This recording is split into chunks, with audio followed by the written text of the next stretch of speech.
कर्ण के बारे में ऐसी 10 बातें जिन्हें जानकर चौंक जाएंगे आप। दुर्वासा ऋषि के वरदान से कुंती ने सूर्य का आह्वान करके कौमार्य में ही कर्ण को जन्म दिया था। लोकलाज भय से कुंती ने उसे नदी में बहा दिया था। बाद में गंगा किनारे हस्तिनापुर के सारथी अधीर्थ को कर्ण मिला और वह उस बालक को अपने घर ले गया। कर्ण को अधीर्थ की पत्नी राधा ने पाला, इसलिए कर्ण को राधेय भी कहते हैं। अंग देश के राजा कर्ण की पहली पत्नी का नाम वृषाली था। वृषाली से उसको वृषसेन, सुषेण, वृषकेत नामक 3 पुत्र मिले। दूसरी सुप्रिया से चित्रसेन, सुशर्मा, प्रसेन, भानुसेन नामक 3 पुत्र मिले।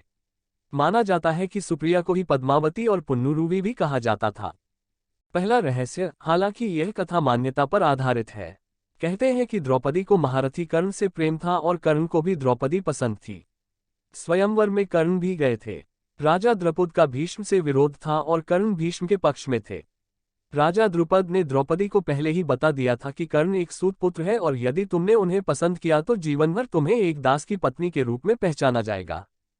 स्वयंवर में निराश द्रौपदी ने एक कठिन निर्णय लेते हुए भरी सभा में कर्ण को एक सूत पुत्र कहकर अपमानित किया था।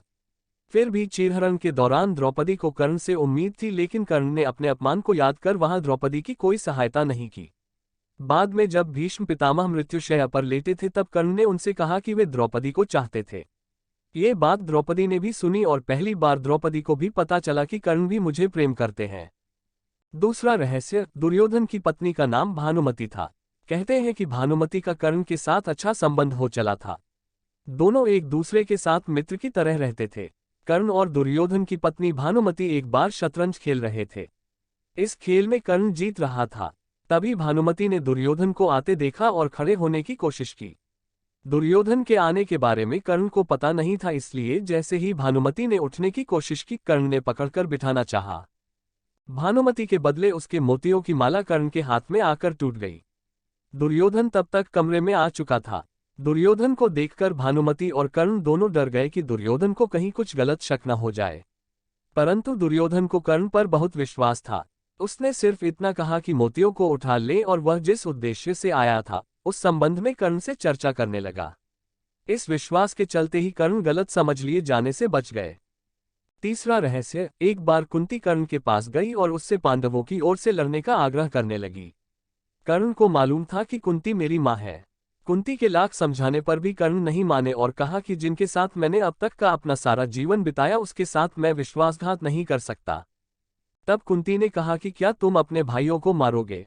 इस पर कर्ण ने बड़ी ही दुविधा की स्थिति में वचन दिया, माते तुम जानती हो कि कर्ण के यहाँ याचक बनकर आया कोई भी खाली हाथ नहीं जाता, अतः मैं तुम्हें वचन देता हूँ कि अर्जुन को छोड़कर मैं अपने अन्य भाइयों पर शस्त्र नहीं उठाऊंगा। चौथा रहस्य, कर्ण की शक्ति अर्जुन और दुर्योधन से कम नहीं थी।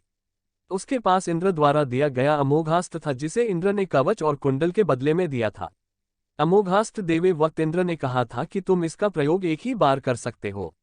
ये जिस पर भी चलाया जाएगा वह निश्चित ही मारा जाएगा। कर्ण ने इस अमोघास्त्र का प्रयोग उसने दुर्योधन के कहने पर भीमपुत्र घटोत्कच पर किया था, जबकि वह इसका प्रयोग अर्जुन पर करना चाहता था।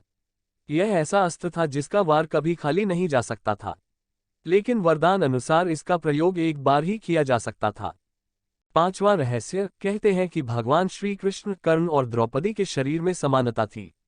कृष्ण की मांसपेशियां मृदु परंतु युद्ध के समय विस्तृत हो जाती थीं, इसलिए सामान्यतः लड़कियों के समान दिखने वाला उनका लावण्यमय शरीर युद्ध के समय अत्यंत कठोर दिखाई देने लगता था। यही खासियत द्रौपदी और कर्ण के शरीर में भी थी। इसका मतलब ये कि ये तीनों लोग वक्त के साथ अपने शरीर को कोमल या कठोरतम बना लेते थे।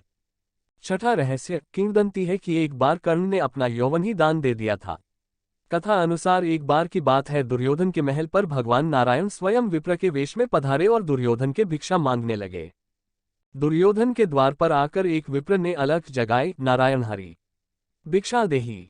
दुर्योधन ने स्वर्ण आदि देकर विप्र का सम्मान करना चाहा तो विप्र ने कहा, राजन मुझे ये सब नहीं चाहिए। दुर्योधन ने आश्चर्य से पूछा, तो फिर महाराज कैसे पधारे? विप्र ने कहा, मैं अपनी वृद्धावस्था से दुखी हूँ। मैं चारों धाम की यात्रा करना चाहता हूँ, जो युवावस्था के स्वस्थ शरीर के बिना संभव नहीं है, इसलिए यदि आप मुझे दान देना चाहते हैं तो यौवन दान दीजिए। दुर्योधन बोला, भगवान मेरे यौवन पर मेरी सहधर्मिणी का अधिकार है, आज्ञा हो तो उनसे पूछाऊं। विप्र ने सिर हिला दिया। दुर्योधन अंतःपुर में गया और मुंह लटकाए लौट आया। विप्र ने दुर्योधन के उत्तर की प्रतीक्षा नहीं की। वह स्वत समझ गए और वहां से चलते बने। उन्होंने सोचा अब महादानी कर्ण के पास चला जाए। कर्ण के द्वार पहुंचकर विप्र ने अलख जगाई, भिक्षा देही। कर्ण तुरंत राजद्वार पर उपस्थित हुआ। विप्रवर, मैं आपका क्या अभीष्ट करूं? विप्र ने दुर्योधन से जो निवेदन किया था वही कर्ण से भी कर दिया। कर्ण उस विप्र को प्रतीक्षा करने की विनय करके पत्नी से परामर्श करने अंदर चला गया, लेकिन पत्नी ने कोई न नुकुर नहीं की। वह बोली, महाराज, दानवीर को दान देने के लिए किसी से पूछने की जरूरत क्यों आ पड़ी? आप उस विप्र को संकोच यौवन दान कर दें। कर्ण ने अविलंब यौवन दान की घोषणा कर दी। तब विप्र के शरीर से स्वयं भगवान विष्णु प्रकट हो गए, जो दोनों की परीक्षा लेने गए थे।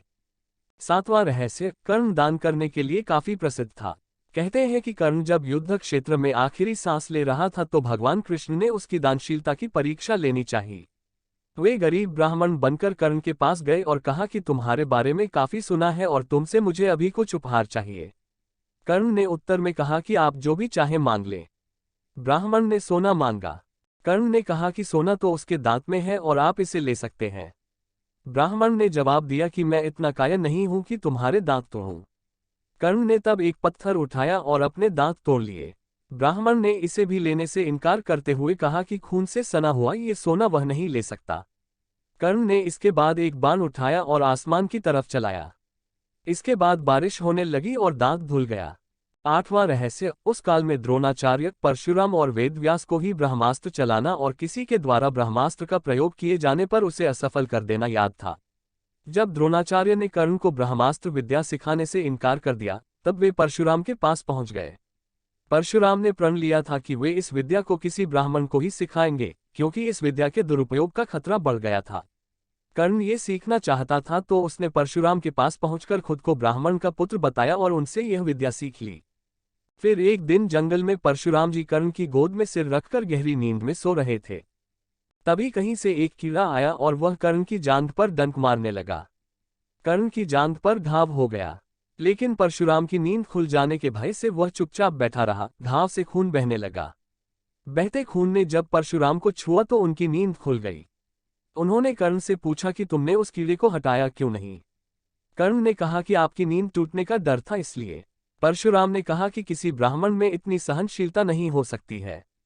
तुम जरूर कोई क्षत्रिय हो, सच सच बताओ। तब कर्ण ने सच बता दिया।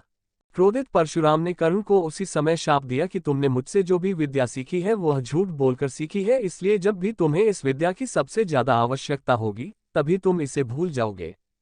कोई भी दिव्यास्त्र का उपयोग नहीं कर पाओगे।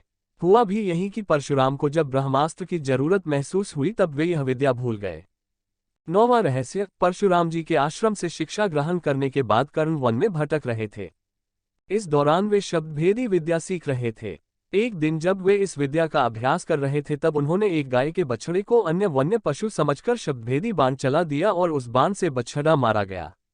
तब उस गाय बछड़े के स्वामी ब्राह्मण ने कर्ण को शाप दे दिया कि जिस प्रकार उसने एक असहाय बछड़े को मारा है, वैसे ही एक दिन वह भी तब मारा जाएगा जबकि वह खुद को असहाय महसूस करेगा और जब उसका सारा ध्यान अपने शत्रु से कहीं अलग किसी और काम पर होगा। हुआ भी यही था कि जब कर्ण का अर्जुन से घोर युद्ध चल रहा था तब उसके रथ का पहिया बार बार भूमि में धंस जाता था और वह उसे निकालकर फिर से युद्ध करने लगता था।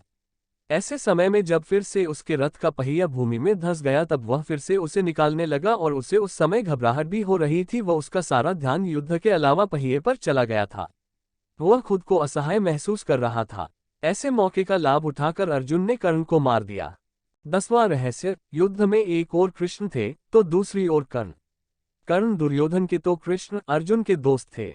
यदि युद्ध में कर्ण को असहाय स्थिति में देखकर नहीं मारा जाता तो अर्जुन की क्षमता नहीं थी कि वे कर्ण को मार देते।